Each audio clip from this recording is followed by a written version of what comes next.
13 things you've always thought about the Wild West that are totally wrong.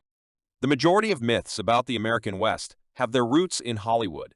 Hollywood's romanticized depictions of cowboys, Indians, gunfights, and outlaws present a romanticized picture of what people think life was like in the Old West because the notion of a hard-drinking frontiersman keeping law and order with his peacemaker was lucrative for the motion picture industry. Hollywood has actually been lying to you. In contrast to the conventional settings depicted in many classic spaghetti westerns, life in the Old West actually unfolded very differently. In actuality, the tidy cowboys represented by performers like John Wayne are very different from the genuine cowboys or how they live. Although it's true that living in the American West's Old West was difficult and made so. The Wild West wasn't that wild. The Wild West wasn't that wild. One may image gun-toting robbers, Native American ambushes, and ruthless cowboys running amok in the towns while visualizing the Wild West. In actuality, most communities were fairly quiet. Actually, some historians claim that American civilization in the Wild West was a far more civilized, more peaceful and safer place than it is today. Despite the absence of local governments per se, there were private organizations and clubs that aided in the resolution of disputes about property, theft, and crime, so maintaining a reasonable level of order. Most cowboys didn't wear cowboy hats. Contrary to what many believe, the Stetson cowboy hat was not a popular choice for many early frontiersmen of the Old West. The image of cowboys always wearing 10-gallon hats was basically a movie gimmick. In fact, the most popular and practical cowboy headwear choices were the bowler and the derby because they were less likely to fly off when you were riding horses at speed. Also, it would have been pretty unsafe to wear a massive, white hat when you were really in the middle of a gun battle, seeing as it would have made a perfect, massive, white target for your enemies. It sure does look good, though. The OK Corral gunfight didn't take place in the OK Corral. The gunfight at the OK Corral is arguably the most well-known firefight in Wild West history.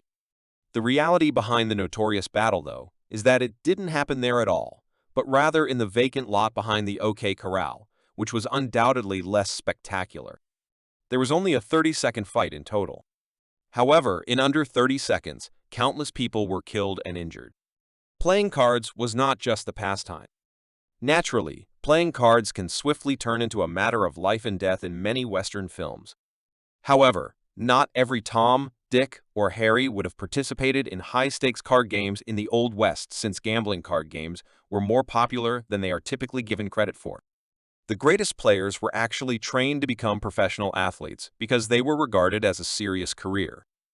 Additionally, there were a lot of casinos, brothels, and saloons that hosted professional tournaments and competitive card games rather than haphazard throwdowns between OG sharks and table newcomers.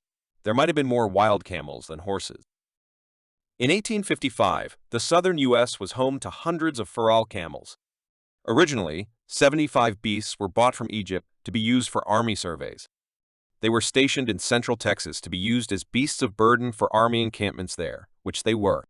For a while. However, several camels managed to escape and began roaming and breeding freely in the wild. The legendary Red Ghost of Arizona was one of these feral camels. Not all cowboys were white men. In classic Western films, cowboys are overwhelmingly white. However, the Wild West actually had its fair share of multicultural ethnicities. In fact, the Lone Ranger's character is rumored to have been inspired by a black U.S. Marshal named Bass Reeves. In addition, the first known group of Western cowboys were actually Mexican ranchers called vaqueros and Spanish gentlemen called caballeros. Both were skilled in cattle driving and horse riding traditions. Moreover, not all outlaws that ruled the West were even men. Some ladies occupied the significant role of being an outlaw. These frightful women committed various highly punishable crimes, such as robberies, firearm assaults, and murders. Native Americans and settlers weren't constantly fighting. While there were clearly some circumstances of fighting between Native Americans and Western settlers over home, the cinema would lead people to believe that cowhands and Indians were constantly at war with each other.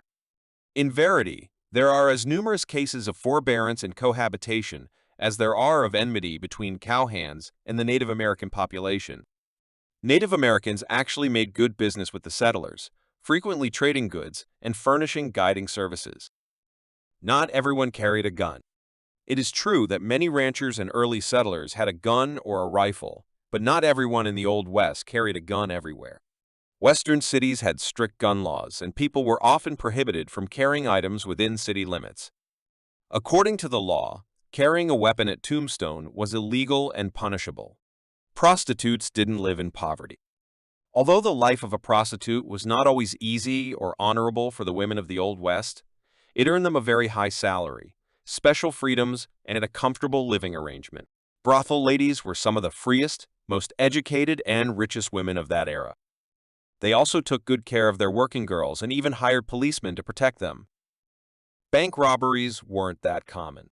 In movies, audiences often see Wild West robbers charging into a bank with guns drawn while loading their wallets and then fleeing the scene on horseback. In real life, however, bank robberies were not that common in the Old West, with an estimated 3 or 4 robberies occurring in 15 states over a 40-year period. The Pony Express wasn't successful. It is a romantic image. A rider on a horse gallops at full speed to deliver mail far into the American West. Although the Pony Express captured the popular imagination, it was not a huge success. In fact, the company only operated for 19 months in 1860 to 1861. During that time, the men were tasked with sending shuttle messages 2,000 miles away as quickly as possible. Small light riders changed horses every 10-15 miles, and riders every 75-100 miles. It was a quick but expensive method, with the company losing an estimated $200,000 in its short life, a staggering amount for the era. Saloons were not only used for drinking. The common misconception that saloons in the Wild West were primarily establishments for drinking and gambling.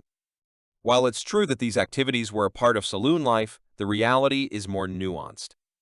Saloons were often the social hubs of many Wild West towns. They served as gathering places where people from diverse backgrounds could come together to interact and socialize. In regions where formal post offices were lacking, saloons sometimes acted as unofficial mail centers. Saloons attracted a diverse clientele, including immigrants from various countries and backgrounds. This diversity led to the exchange of cultural traditions, music, and stories.